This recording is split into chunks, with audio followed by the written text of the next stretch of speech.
আসসালামু আলাইকুম বাংলা ভাষা জানার মানুষজন।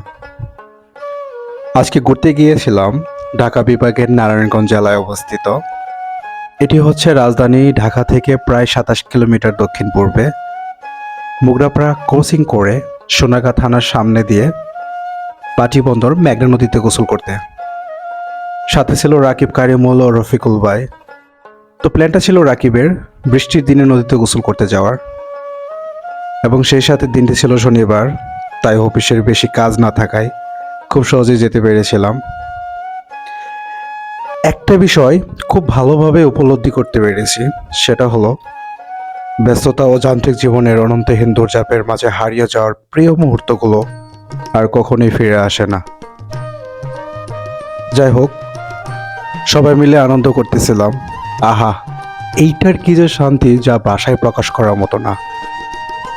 তবে কিছুক্ষণের জন্য মনে হয়েছিল আমরা ফিরে গেছি সেই শৈশবে। খুব মিস করি সেই শৈশবের দিনগুলোকে, সেই শৈশবের বন্ধুদেরকে নিয়ে কতই না মজা করেছি বৃষ্টির দিনে। গোসল করতে করতে দেখলাম একদল কিশোর, তারাও এসেছে নদীতে গোসল করতে। তো তাদের সাথে একটু খেলাধুলা, একটু দুষ্টমি করতে করতে মনে হলো সময় যেন শেষ হয়ে গেছে, আবার চলে যেতে হবে সেই যান্ত্রিক ব্যস্ততার সময়ে। নিমিষেই বুকটা যেন কেঁদে উঠল।